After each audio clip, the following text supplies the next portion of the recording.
recording buttons on? Set the pen down.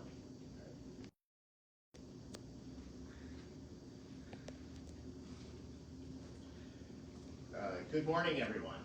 Thank you for being here today. June is PTSD Awareness Month, and I am happy to introduce my legislation, HB 4686, that will bring hope, healing, and dignity to countless Michiganders living with post-traumatic stress disorder, including veterans who have sacrificed so much. My bill would decriminalize the possession of psilocybin for individuals with a verified PTSD diagnosis. It is about removing unnecessary legal barriers to a promising and potentially life-saving treatment for people who are suffering. The U.S. Department of Veterans Affairs and various other veteran organizations have promising research for using psilocybin to treat PTSD in veterans. That's why veteran service organizations across the country are calling for safer legal access to these therapies. The people we are talking about are veterans, our first responders, survivors of violence and trauma, deserve access to every tool available in the fight to reclaim their mental health. They shouldn't have to choose between getting better and staying out of jail. This bill ensures that individuals who have received a formal PTSD diagnosis can possess psilocybin without fear of criminal charges and prioritizes their safety and well-being. It's a targeted, responsible step forward that puts compassion and science before stigma.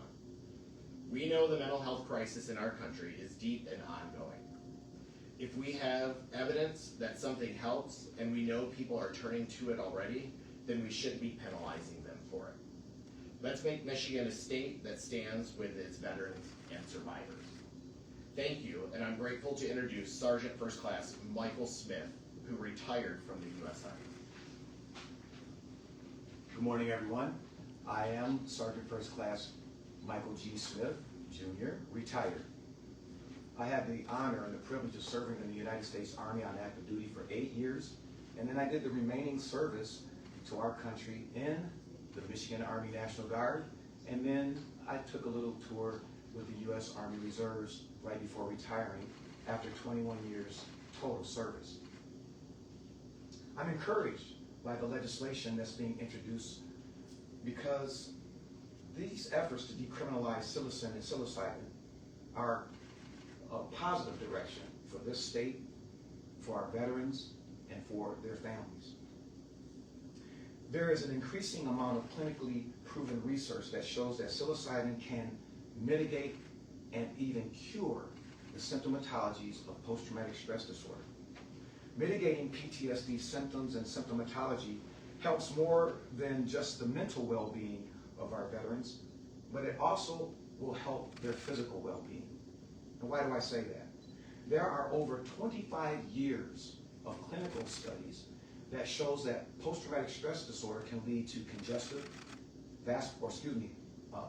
coronary vascular disease, atrial fibrillation, and atrial flutter. Meaning post-traumatic stress disorder can cause heart conditions. There's an incredible and life-changing opportunity to prevent veterans from developing these heart conditions with the treatment of psilocybin. I've had more success in the mitigation of my own PTSD symptoms with microdosing psilocybin than all the talk therapy that has been available to me through the Department of Veterans Affairs healthcare system. That includes prolonged exposure therapy, or PET. I did a 12-week episode of care for depression, a 12-week episode of care for general anxiety disorder, and a 12-week episode of care for anger management.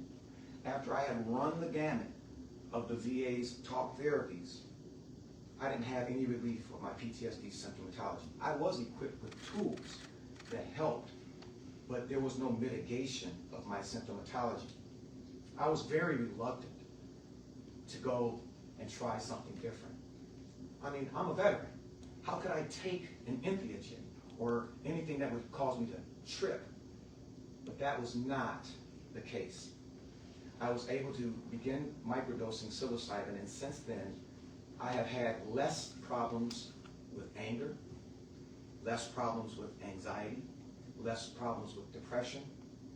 I sleep better, actually 8 hours a night or longer. I have better relationships with my family, friends, and the community in which I live and serve. What we have with our Operation Iraqi Freedom veterans and our Operation Enduring Freedom veterans are two what we call signature disabilities: traumatic brain injury, or TBI, and post-traumatic stress disorder. We have a plethora of Vietnam veterans who returned, and they had no diagnoses because DSM-3 had not even identified post-traumatic stress syndrome yet as a mental health disorder. And so those Vietnam veterans have lived all these years with the symptomatologies of their PTSD. And they all developed and are developing heart conditions. As a county veteran service officer, I was very successful in submitting claims to the U.S. Department of Veteran Affairs on behalf of veterans who were service-connected for their PTSD, but then I got them service-connected secondary to their PTSD for their heart conditions. This legislation has the potential to bring life-changing results to our veterans, and it provides a framework on how to engage with this medicine while being in compliance with state law. And what I mean by this, that is this.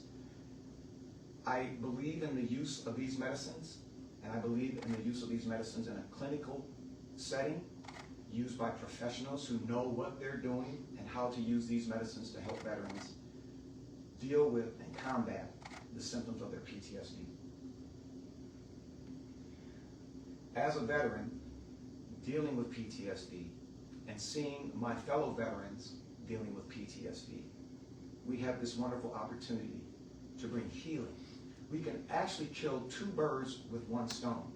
One, we can mitigate or heal their PTSD altogether and potentially prevent them from developing life-threatening heart conditions. Now, if anyone wants to know about those studies, we can talk about them, because one of them was the VA's 20-year normative aging study, which was one of the first studies published over 25 years ago that identified that PTSD leads to coronary vascular disease. A more recent study with 1.1 million veterans, all of them veterans, they entered the study in 2004. All of them had PTSD. None of them had heart conditions. 13 years later, at the end of the study in 2017, over 70% of them had heart conditions. Not any kind of heart condition, but specifically atrial fibrillation and atrial flutter. With these signature disabilities for our OIF and OEF veterans, one of them being PTSD, we have an opportunity here to do something different than what we did with our returning Vietnam veterans. We have the opportunity to treat these veterans with well-known, well-proven solutions. And if we do that, we could probably add to the quality of life of those OIF and OEF veterans so that they can be around a lot longer and have a quality of life without PTSD and without heart conditions.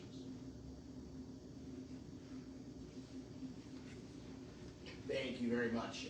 And you know, we really have the opportunity here to help a lot of veterans and just help a lot of people. You know, if we can stop veteran suicide, if we can stop someone from becoming homeless because they've been self-medicating with drugs or alcohol, I mean, to me that's a win for all of us. And so we need to make sure that we are doing and utilizing all the tools in the toolbox.